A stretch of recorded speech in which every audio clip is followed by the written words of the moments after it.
আসসালামু আলাইকুম এভরিওয়ান, স্বর্ণাজ কিচেনে আপনাদের স্বাগতম। কেমন আছেন সবাই? আশা করি আল্লাহ তাআলার অশেষ রহমতে সবাই খুব ভালো আছেন। আজকে আমি আপনাদের সাথে শেয়ার করব কাঁচা আমের খুব সহজভাবে আম সত্তুর রেসিপি। চলুন তাহলে দেখে নিই। প্রথমে এখানে আমি 5টা আম কেটে ধুয়ে সেদ্ধ করার জন্য একটা প্যানে নিয়ে নিলাম। আর মেজারমেন্ট কাপ দিয়ে এখানে আমি 2 কাপ পরিমাণ পানি দিয়ে দিয়েছি। সেই সাথে কিন্তু আমি চুলোটা অন করে নিয়েছি। এখন ঢাকনা দিয়ে ঢেকে আমগুলোকে ভালোভাবে সেদ্ধ করে নেব। আসলে অনেকে রোদে দেওয়ার ঝামেলা মনে করে বলেই আম সত্ত্ব কিন্তু তৈরি করতে চায় না। রোদ ছাড়াও কিন্তু চাইলে ফ্যানের নিচে আপনি 2-3 দিন ধরে শুকিয়ে নিতে পারবেন।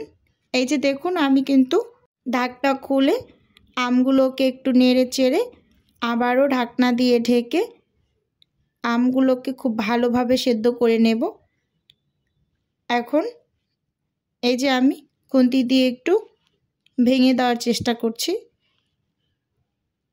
কিন্তু খুন্তির থেকে ভালো হবে এরকম একটা ডাল ঘুটনি দিয়ে যদি ঘুটে নেন, একেবারে মিহি হয়ে যাবে। দেখতেই পাচ্ছেন খুব সুন্দরভাবে কিন্তু আমি ডাল ঘুটনির সাহায্যে আমগুলোকে ভেঙে নিয়েছি। এখন আমি চুলো থেকে নামিয়ে নেব।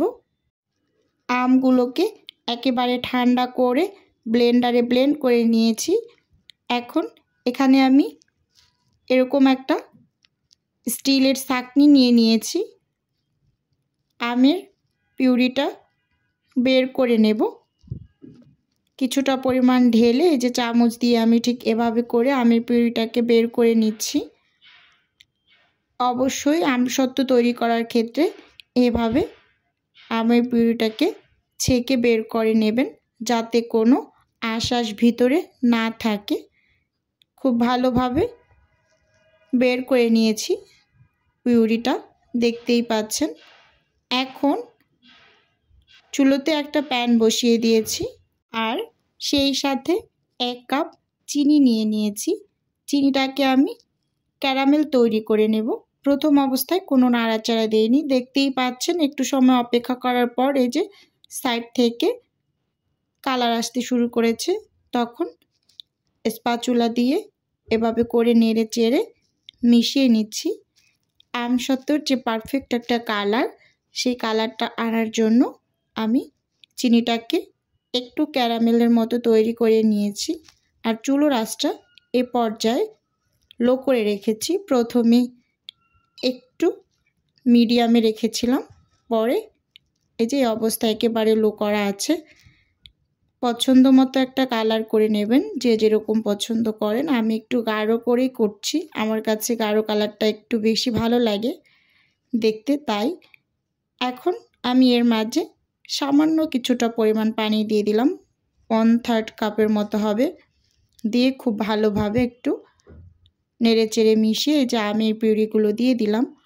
অবশ্যই পানি মিশিয়ে নেবেন, একেবারে সরাসরি আমের পিউরিটা দিতে যাবেন না। পানি দিয়ে একটু নেড়ে চেড়ে পরে আমের পিউরিটা দিয়ে দেবেন ক্যারামেলের মাঝে। খুব সুন্দরভাবে নেড়ে চেড়ে আমি মিশিয়ে নিচ্ছি। যখনই পানি দেবেন তখন কিন্তু চিনিটা দলা দলা পেকে যাবে, ভয় পাওয়ার কোনো কারণ নাই। একটু পরে আস্তে আস্তে ঠিক হয়ে যাবে। এখন এখানে আমি স্বাদ অনুযায়ী লবণ দিয়ে দিয়েছি। 1 চামচ দিয়ে দিলাম চিলি ফ্লেক্স, আর সেই সাথে দিয়ে দিলাম 5 ফোড়ন 1 চামচ, লাল মরিচের গুঁড়ো দিয়ে দিয়েছি 1/2 চামচ, টালা জিরের গুঁড়ো দিয়ে দিয়েছি 1 চামচ। এখন খুব ভালোভাবে আবার নেড়ে চেড়ে মিক্স করে নিচ্ছি।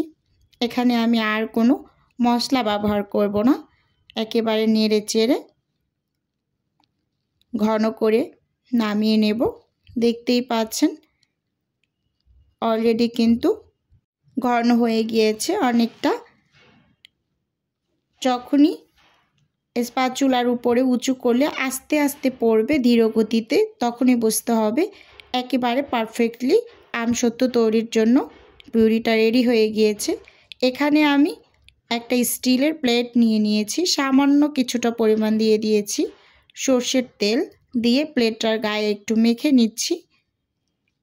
আপনারাও যে কোনো কিছুতে বসানোর আগে এরকম তেল দিয়ে একটু মুছে নেবেন। এখন আমি এই প্লেটের মাঝে ঢেলে নিচ্ছি। এভাবে করে যদি ঘন করে আমের পিউরিটা রেডি করে আপনি আমসত্ত্ব তৈরি করেন, তাহলে সেগুলো রোদে না দিয়ে ফ্যানের বাতাসে আপনি শুকিয়ে নিতে পারবেন খুব সুন্দরভাবে। আর খুব পাতলা করে তৈরি করলে সেটা রোদে দিতেই হয়। এই যে এখানে আমি 2টা প্লেটে এবং ছোট্ট একটা বাটিতে আমি ঢেলে নিয়েছি। এখন ফ্যানের বাতাসে আমি 1 দিন 1 রাত শুকিয়ে নিয়েছি। এই যে আপনাদের সাথে একটু দেখিয়ে দিচ্ছি, দেখুন খুব সুন্দরভাবে কিন্তু শুকিয়ে গিয়েছে। এখন আমি এই যে কেটে আপনাদের সাথে শেয়ার করছি। আমার ভিডিওর কোনো অংশ যদি আমার প্রিয় আপু এবং ভাইদের কাছে একটুখানি হলেও ভালো লাগে, তাহলে অবশ্যই একটা লাইক দিয়ে ভিডিও দেখা কন্টিনিউ করবেন। আজকের ভিডিও এ পর্যন্তই রাখছি। ভালো থাকবেন, সুস্থ থাকবেন। আল্লাহ হাফেজ। আসসালামু আলাইকুম।